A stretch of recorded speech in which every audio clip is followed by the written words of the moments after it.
Have you ever wanted to play a roguelike that feels like you're on shrooms? Then you're in luck because Ultros is out now on PlayStation and PC. Kepler was gracious enough to send me a key to the game, but I will be giving my honest opinions about it while I share my thoughts. Ultros is a single-player Metroidvania game developed by Haddock, and as you can see by the art style from El Huervo, it may remind you of the Hotline Miami games. In this game, you play as someone named Uji. They are never referred by their name, and they don't speak, but she lets her actions do the talking. You start off by waking up stranded in a giant cosmic uterus called the sarcophagus. This place is teeming with all sorts of wildlife, from vicious animals to exotic plants. You meet some people such as Wallet, Gardener, Qualia, and the Huntress while exploring during each loop. Did I mention loops? Because in this game you have to defeat 7 shaman, and after each one, you start over from the beginning and you get to explore previous areas and more with upgrades you didn't have before. This game's art style is what's going to be the main selling point. The colors punch you in the face with their vibrancy, the animations are good, especially when you're planting trees and seeing them grow in real time. There aren't many cinematic style cutscenes that I found during my playtime, but the ones I got were definitely a treat.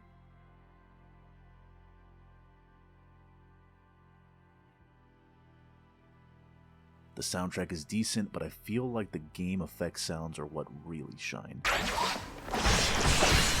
Woo!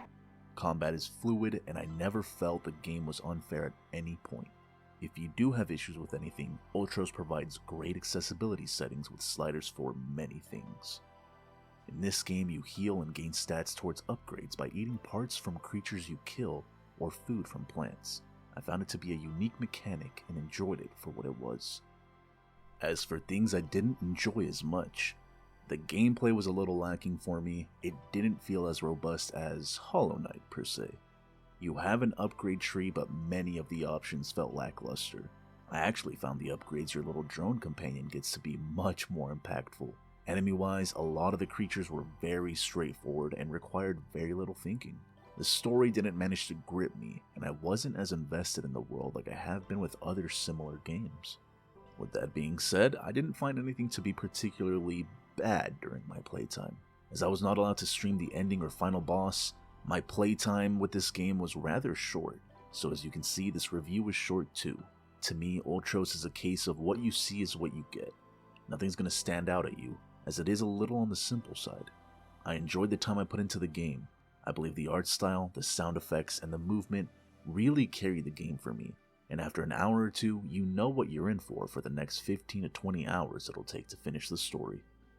Ultros is currently priced at $25, and if you're itching to get your hands on an acid trip Metroidvania, then go for it. Otherwise, I would implore you to wait on a sale before trying it out.